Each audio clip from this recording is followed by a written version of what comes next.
नमस्कार दोस्तों, स्वागत है आपका अपने यूट्यूब चैनल जीके बाई पीके में। आज हम लोग डिस्कस करेंगे राजस्थान की सभ्यता के बारे में। उसमें मुख्यतः हम लोग 4 सभ्यताएं डिस्कस करेंगे, तो उनके अंदर जो कि आपके सेकंड ग्रेड के हिसाब से और रीड के हिसाब से इम्पोर्टेंट है।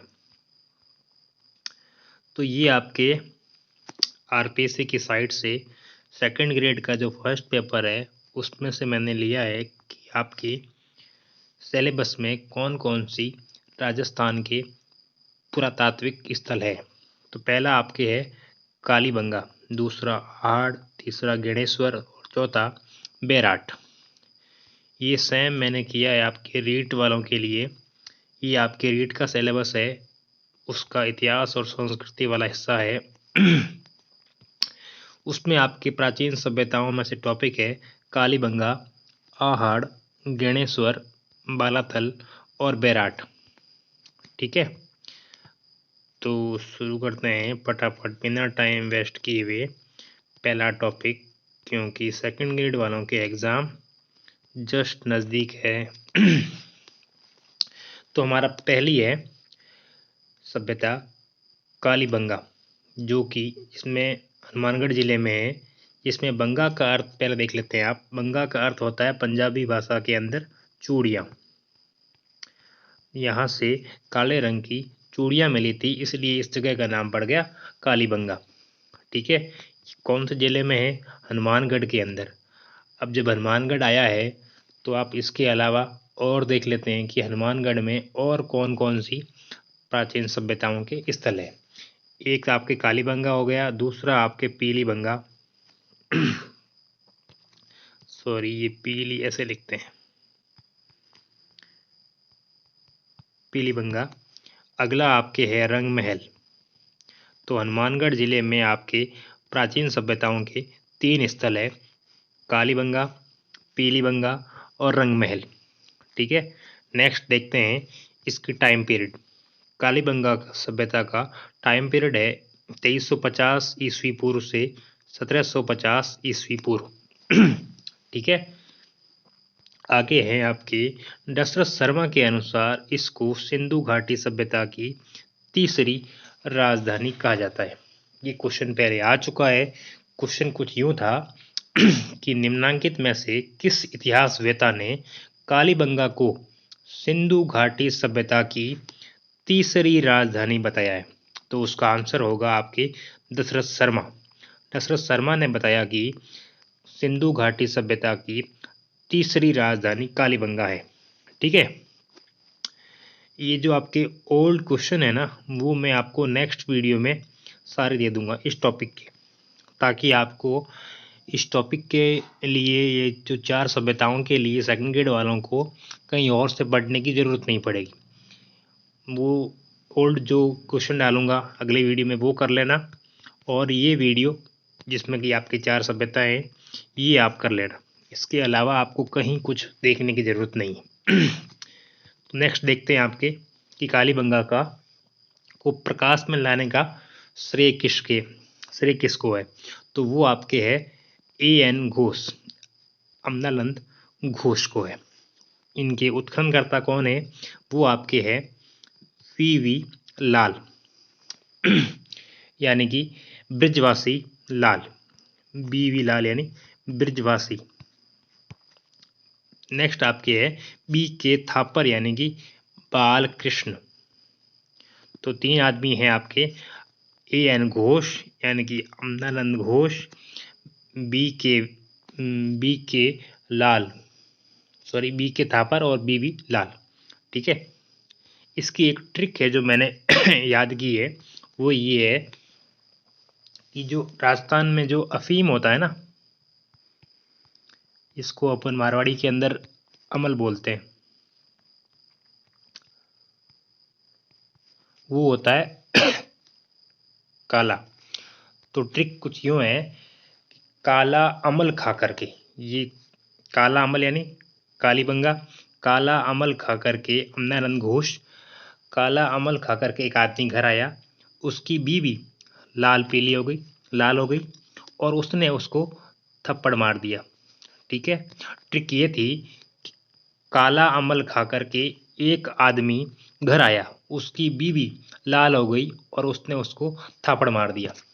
ठीक है, नेक्स्ट पढ़ते हैं उसकी विशेषताएं। यहाँ पे कालीबंगा में 7 हवन कुंड मिले, ये क्वेश्चन भी आ चुका है। यहाँ पे अलंकृत युग्मित समाधान मिले हैं, लकड़ी की नालियाँ मिली। यहाँ पे ध्यान रखने वाली बात है, लकड़ी की नालियाँ कहाँ मिली है, तो कालीबंगा में। अगला है आपके कच्ची ईंटों का प्रयोग किया गया है यहाँ पे, जिनको सिर्फ धूप में पकाया गया है। अगला आपके है कि यहाँ पे जुते हुए खेत के अवशेष मिले हैं और 2 फसलें बोई जाती थी।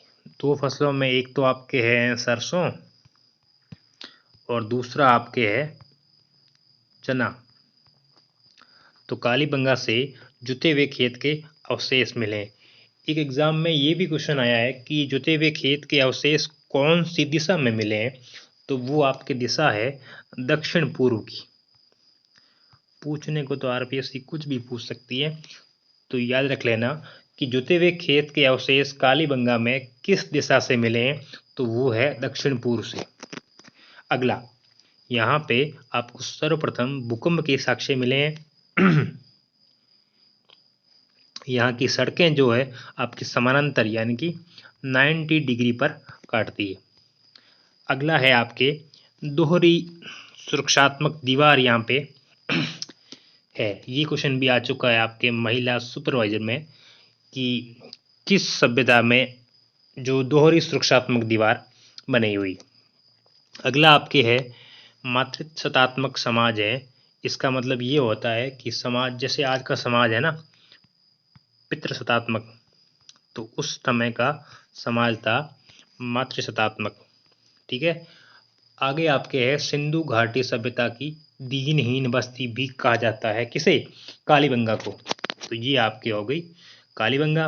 अब देखते हैं नेक्स्ट फटाफट से। नेक्स्ट आपके है आहड़ सभ्यता।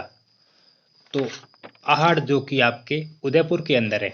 ठीक है, आहड़ उदयपुर के अंदर है और जिसको बनास संस्कृति भी कहते हैं।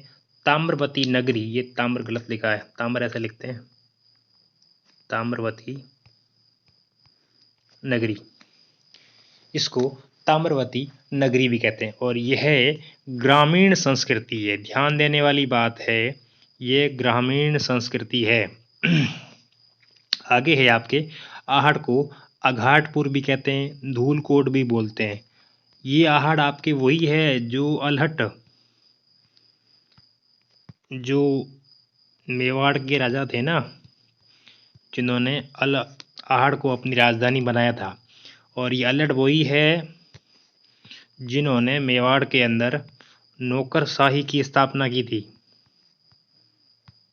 तो वहाँ से कनेक्ट कर लेना इस बात को कि आहड़ को राजधानी अलहट ने बनाया था और अलहट वही है जिन्होंने नौकरशाही की स्थापना की थी।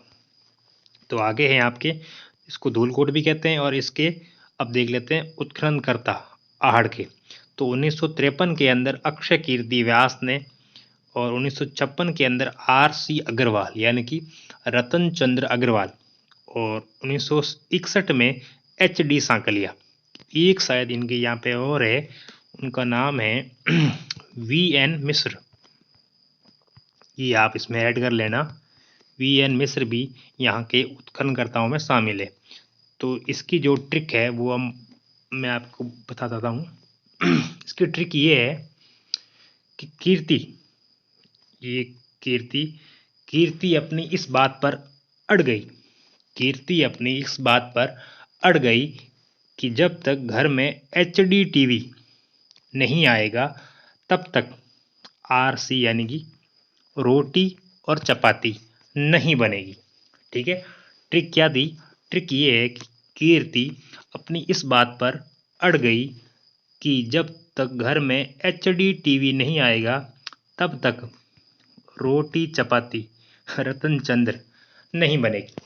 ठीक है, और जो ही घर में टीवी आया उसने सबको मिश्री खिलाई यानी कि VN मिश्र। नेक्स्ट देख लेते हैं आहड़ की विशेषताएं क्या है। यहाँ पे अनाज के लाल काले मृदभांड मिले, ठीक है, जिनको गोरे या कोठे कहते हैं। तो आपको पता ही है कि अनाज के रखने वाला भंडारों को कोठे कहते हैं अपने। यहाँ पे पक्की ईंटों की नालियाँ मिली है।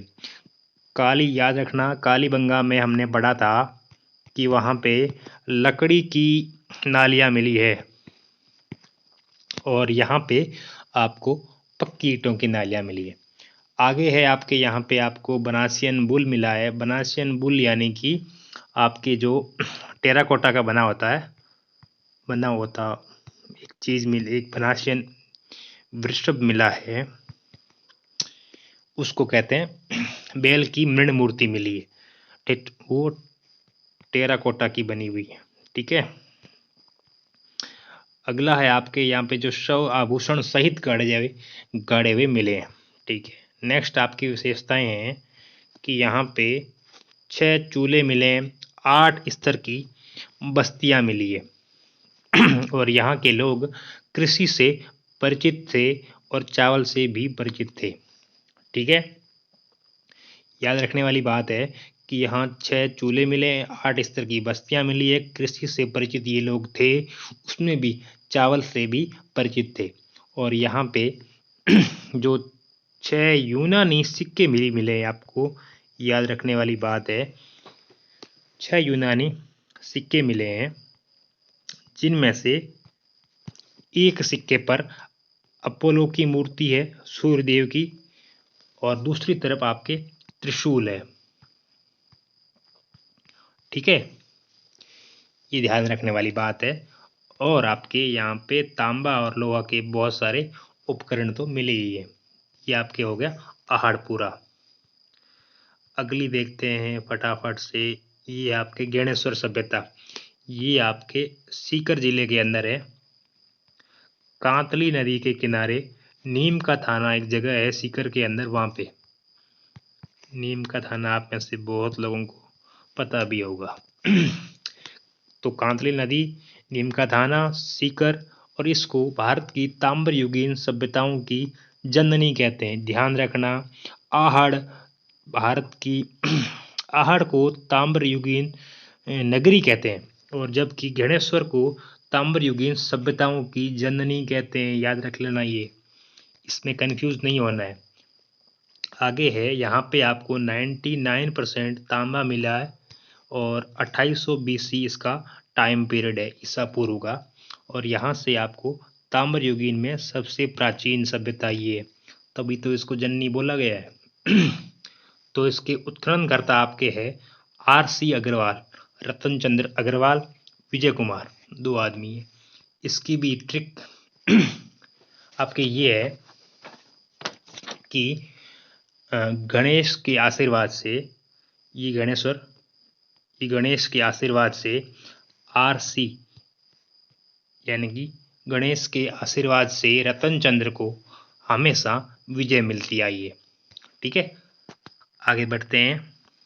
यहाँ पे क्या मिला है, मछली का कांटा मिला है और तांबे के बहुत सारे उपकरण मिले। ऐसा कुछ खास है नहीं। एक इसमें याद रख लेना आपके कि यहाँ पे काले और नीले मृदभांड मिले, ठीक है। ये आपकी गणेश्वर पूरी हो गई। अब देखते हैं बैराट वाली। बैराट तो आपको पता ही होगा, ये जयपुर के अंदर है और इसका मत्स्य जनपद की जो राजधानी है वो आपके विराटनगर थी। विराटनगर और ये बैराट एक ही है और ये आपके बाण गंगा नदी के किनारे पे है और इसकी खोज कैप्टन बर्ट ने 1837 के अंदर की थी। यहाँ से आपको बिजक की डोंगरी एक पहाड़ी है, वहाँ से भामरू अभिलेख मिला था। ये भामरू लिखा हुआ है, ये भाम्बू करके छोड़ दिया है। एक भामरू अभिलेख मिला है जो कि अभी वर्तमान में आपके कलकत्ता संग्रहालय के अंदर रखा हुआ है, ठीक है। नेक्स्ट आपके है 1871 के अंदर आपको क्राइल भीम की डोंगरी, यहाँ पे इन्होंने खोज की थी। नेक्स्ट आपके है 1936 के अंदर दयाराम साहनी ने खोज की थी। और अगला है आपके नील रतन बनर्जी। तो 4 आदमी है। कैप्टन बर्ड 1837, 1871 में क्लाइव, 1936 के अंदर दयाराम साहनी और नील रतन बनर्जी। आगे और है कैलाश नाथ दीक्षित भी है। तो इसकी विशेषताएं देख लेते हैं फटाफट से। ये मौर्यकालीन अवशेष यहाँ मिले आपको। पत्थर होने पर भी ईंटों का प्रयोग किया गया है। जैसे ये बेराट है ना, बेराट जयपुर में है। तो आपको पता होगा कि जयपुर के अंदर अरावली की पहाड़ी निकलती है। पर जब पहाड़ी है तो पत्थर का यूज़ करोगे ना, फिर भी आपने ईंटों का यूज़ क्यों किया? तो ये इम्पोर्टेंट हो जाता है कि यहाँ पर आपको पत्थर होने पर भी ईंटों का प्रयोग किया गया। अगला आपके है यहाँ पे बौद्ध धर्म से संबंधित साक्ष्य मिले। और बौद्ध धर्म के अंदर भी हीनयान जो ये मानते हैं, महात्मा बुद्ध को फॉलो करते हैं जो लोग, वो बौद्ध धर्म वाले। और हीनयान उसमें से ये वाले जो ये मानते हैं कि आत्मदीपो भव, आत्मदीपो भव, यानी कि अपना कल्याण तुम खुद करो, कोई और तुम्हारा कल्याण करने नहीं आएगा। यही बात आप स्टूडेंट पर भी लागू होती है। आगे है आपके अशोक के समय के बौद्ध मठ यहाँ पे मिले हैं। चांदी की मुद्राएं मिली है। पंचमार्क मिले 8। ध्यान रखने वाली बात है, 8 पंचमार्क मिले हैं। अलंकृत घड़े और स्वास्तिक का निशान मिला है। ये स्वास्तिक गलत लिखा हुआ है। अलंकृत घड़े और स्वास्तिक का निशान मिला है। काले और चमकीले मृदभांड मिले हैं। और हूण शासक मिनांडर की मुद्राएं भी मिली है। और यहाँ पे एक टकसाल भी है। ठीक है, तो याद रखने वाली बात क्या है इसमें, बेराट के अंदर आपको पंचमार्क मिले हैं 8, चांदी की मुद्राएं मिली है, अलंकृत घड़े और स्वास्तिक मिला है, काले चमकीले मृदभांड मिले हैं और टकसाल मिली है। ऐसा कहा जाता है कि जो हूण शासक मिनांडर है ना, उसने यहाँ बेराट पे आक्रमण कर दिया था। तो उससे अपनी सभ्यता को बचाने के लिए उस टाइम के लोगों ने शैल चित्र किए और शंख लिपि नाम की एक नई रहस्यमय लिपि बनाई, ताकि वो मिनांडर के और उसके लोग उस प्रकार की लिपि को पढ़ नहीं पाए। ठीक है, उसके लिए बनाया था। आगे आपके है कि 634 ईस्वी में ह्वेनसांग यहाँ आया था। ठीक है, ह्वेनसांग राजा हर्ष के समय यहाँ आया था। और ह्वेनसांग ने ये बताया कि यहाँ पे 8 बौद्ध मठ थे। ये हो गया आपके पूरा टॉपिक। क्या हो गया? राजस्थान की सभ्यताएं पूरी हो गई आपके सेकंड ग्रेड के हिसाब से।